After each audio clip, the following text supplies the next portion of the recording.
आपको जान के आश्चर्य होगा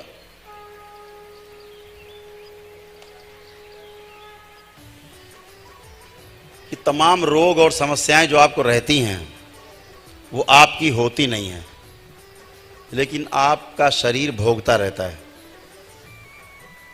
क्यों भोगता रहता है? पितरों के अपने कर्म भोग हैं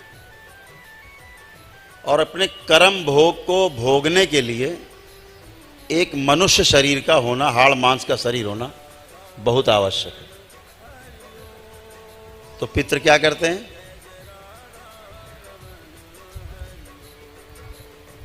अपने जो भोग हैं वो आपके शरीर पर काटा काटा करते हैं, अपनी तकलीफ आपके शरीर पर काटते हैं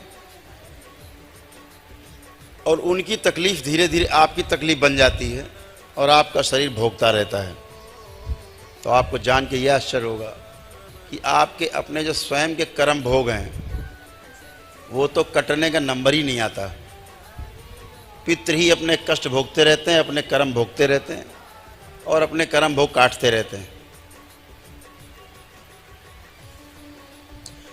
कर्म भोग का किस्सा बहुत सीधा सीधा है। जो किया है उसे भोगना होगा, बचने का उपाय नहीं, कोई उपाय नहीं। कर्म भोग अपने से ही काटे कटते हैं। चाहे कष्ट झेल के आप काटें और चाहे अपने तप के बल पर, तप और तपस्या से काटें उसको, अपने ध्यान साधना के बल पर काटें अपने कर्म भोग। दीक्षा लेकर के फिर वो भी क्यों होता है कि आप स्वयं अपने कर्म भोग काटते हैं तप के बल पर। बहुत से लोग कहते हैं, आपने सुना होगा, बहुत रोचक बात है, आपका एक प्रश्न रहता है हमेशा, अक्सर आपने सुना होगा लोग कहते हुए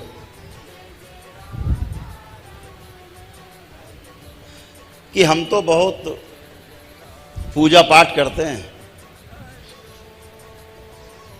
लेकिन जितना पूजा पाठ करते हैं उतना ज़्यादा कष्ट में रहते हैं। ये सुना होगा अक्सर आपने, अक्सर कहते मिल जाएंगे लोग, लेकिन उसका विज्ञान नहीं पता, इससे दुख होता है उनको, बल्कि उन्हें खुशी मनानी चाहिए।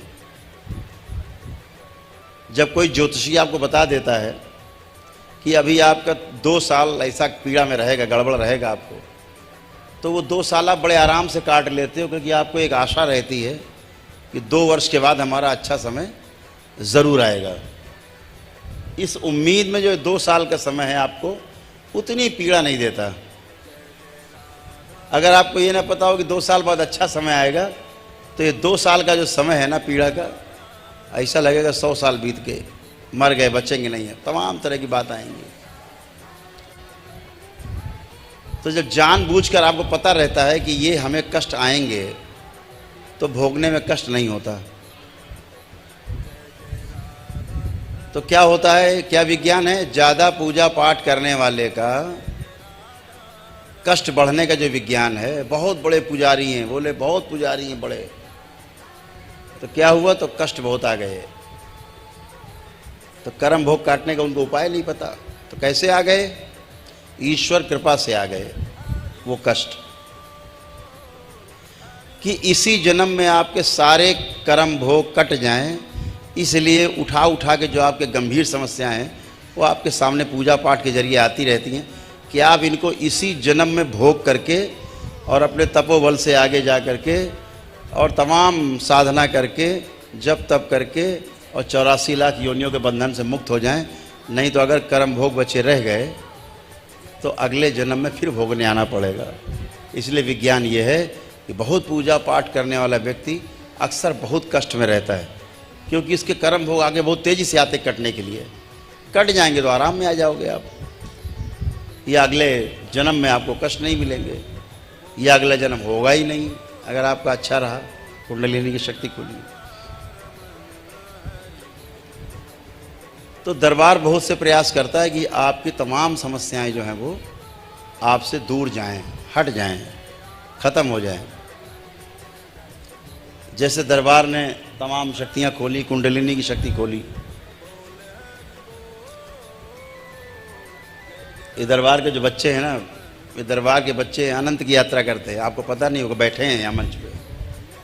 अनंत की यात्रा करते हैं, जहाँ पर 1000 जन्म लेके नहीं पहुँच सकता आदमी, बाबा और माँ की कृपा से, भगवान भोलेनाथ और माता की कामाख्या कृपा से क्षण भर में स्वर्ग तक की यात्रा करके लौट आते हैं 2-4 मिनट में। सभी लोगों की यात्रा करके लौट आते हैं, स्वर्गलोक की नहीं। जो बड़े बड़े साधक, बड़े बड़े साधना करने वाले लोग, जो बुद्ध हो गए, बड़े बड़े ऋषि मुनि कहलाए, वो काम में बच्चे दरबार के क्षण भर में निकल जाते हैं सर से ऊपर, और सब घूम घाम के आ जाते हैं 2-4 मिनट में। ये सब बैठे वीडियो बना रहे, भी घूम के आता है खूब ऊपर यात्रा करके। तो साधना की यात्रा है। आपके दरबार की कृपा है कि जब दीक्षा लेते हैं आप, तो ये भी चक्र आपके सारे खुलते हैं और सारे जो है आप यात्रा करते हैं अनंत की। फिर इन लोगों का दूसरे काम में मन नहीं लगता, कहते वही ठीक है, उधर ही जाना है। फिर तो आप अपने तप के बल पर अपने जो कर्म भोग हैं उन्हें आप काट लेते हैं, है? कह रहे जाते फंस भी जाते, वहाँ ऊपर फंस भी जाते, जब बिना अनुमति जाते हैं तो फंस भी जाते। अनंत की यात्रा है, बहुत अद्भुत। तो कर्म भोग कटते हैं अपने ही द्वारा। दरबार तमाम तरह से उपाय करके, कितना कितना बताया जाए आपको। ये विषय झाड़ फूक का नहीं है, ये विषय जो है ये विज्ञान है पूरा, एक कंप्लीट सूक्ष्म जगत का विज्ञान है। इस मर्त्यलोक का जो सूक्ष्म जगत है उसका विज्ञान है। तो पितृ मुक्ति पाते हैं तो आपको भी तमाम समस्याओं से राहत मिलती है। उनके रोग जाते हैं, वो जाते हैं, उनके रोग जाते हैं साथ में। पितृ क्या करते हैं, आपके सूक्ष्म शरीर से अंग बदल लेते हैं।